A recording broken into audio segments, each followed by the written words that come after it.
Et nous ouvrons la page sécurité, ou plutôt insécurité routière. L'an dernier, 49 personnes ont perdu la vie.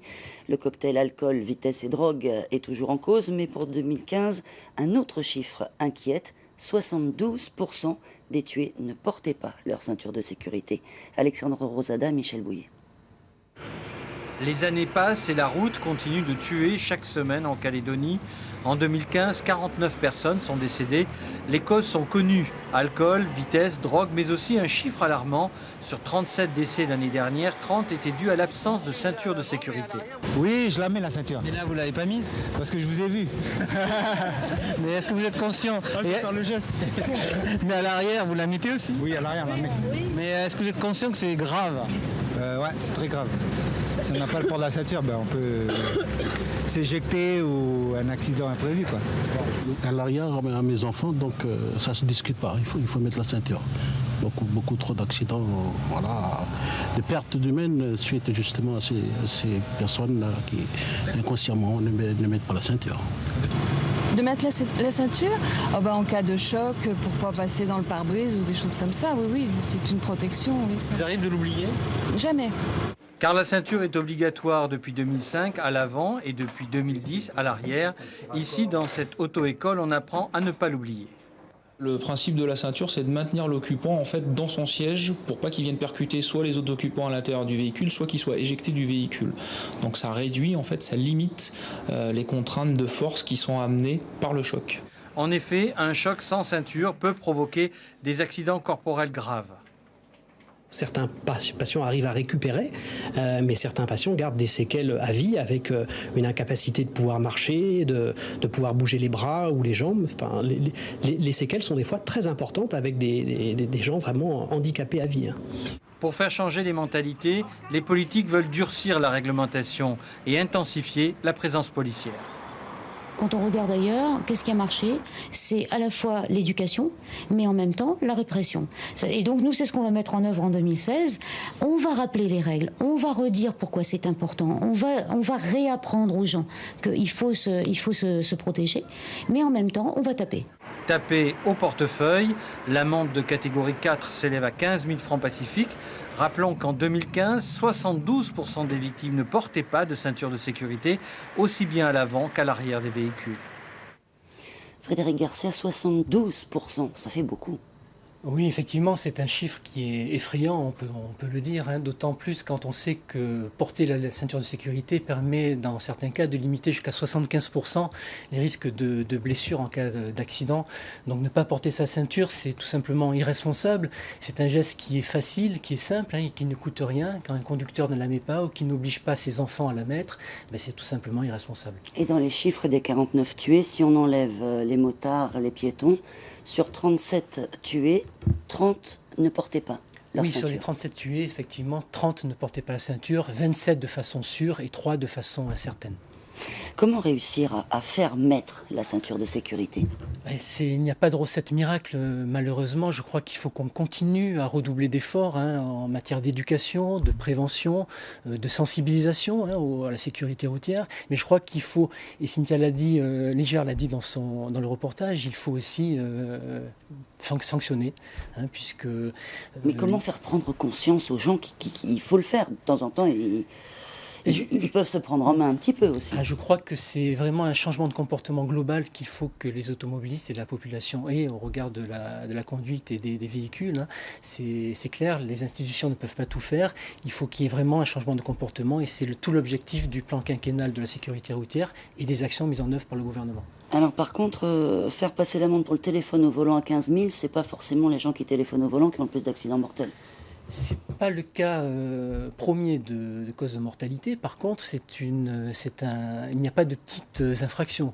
Quand vous conduisez avec un téléphone à l'oreille, vous avez une main au volant, le téléphone à l'oreille, vous avez un manque de vigilance. Il peut arriver très bien, même en ville, qu'avec un petit peu moins de vigilance, vous renversiez un piéton et vous devenez un criminel de la route.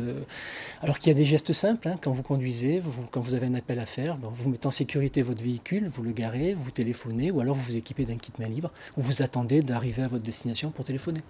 Restez avec nous, on parle d'un autre problème en Calédonie, le défaut de permis. Là, c'est même pas la ceinture pas mise. Un défaut récurrent sur le territoire et qui peut même atteindre des sommets dans certaines localités. Outre le danger que ça représente, c'est aussi un handicap pour l'activité économique de la région. À Lifou, le reportage de Philippe Kutzmann.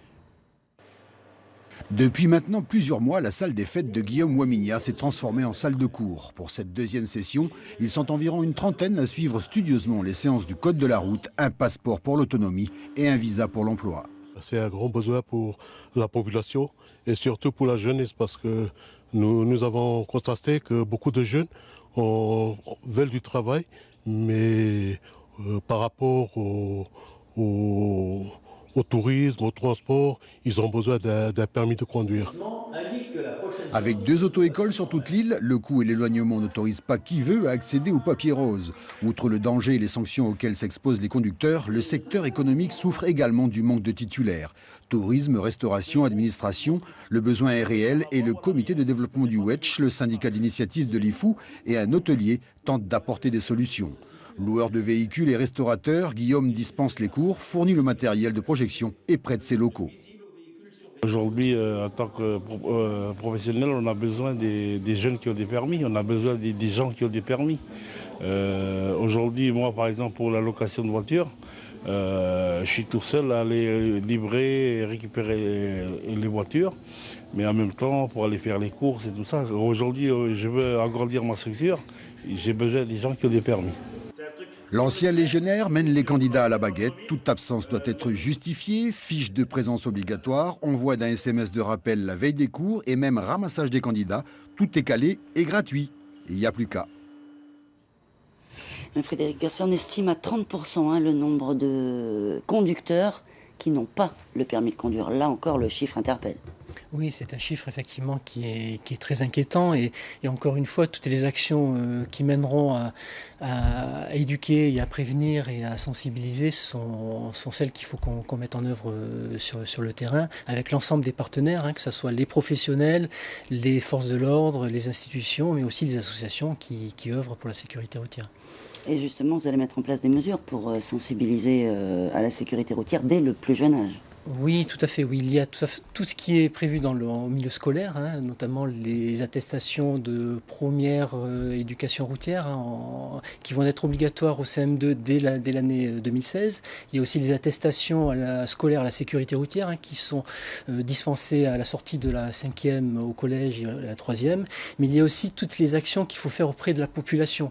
Il n'y a pas qu'à l'école, il faut aller au plus près de la population. Et le gouvernement a décidé cette année de mettre en place un Sécuribus qui va être présent sur tout le territoire, en province nord, sud et dans les îles, qui sera présent dans les grandes manifestations avec des outils pédagogiques, notamment des simulateurs, c'est des lunettes par exemple, qui simulent la prise d'alcool élevée et qui montrent qu'on n'est pas apte à conduire. Il y a un autochoc aussi, c'est un simulateur de choc frontal qui permet de sensibiliser au port de la ceinture de sécurité et des films pédagogiques qui seront dispensés au plus près de la population. Alors prévention mais aussi répression, est-ce que vous allez faire augmenter le nombre de gendarmes sur la route ? Alors c'est sûr qu'il faut aussi de la présence policière sur le terrain des forces de l'ordre. Ils font un travail remarquable tout au long de l'année. Et à ce sujet, effectivement, le gouvernement prévoit de décharger les forces de l'ordre des tâches administratives. Vous savez, quand il y a une infraction constatée par un gendarme, avec un flash par exemple sur la route, un flash génère quasiment 1 heure de travail administratif. Si le gendarme est déchargé de ça, il a plus de temps sur la route. Il aura plus de temps sur la route. Donc on travaille avec l'État pour la mise en place d'une cellule administrative et décharger les forces de l'ordre qui feront leur travail plus de travail sur le terrain. Alors, dernier souhait du gouvernement, pouvoir obtenir des peines de prison pour les gens qui conduisent sans permis.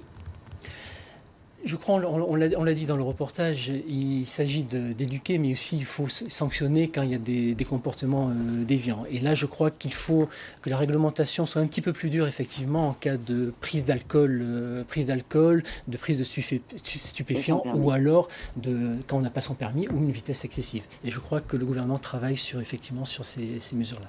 Frédéric Garcia, merci d'avoir accepté notre invitation.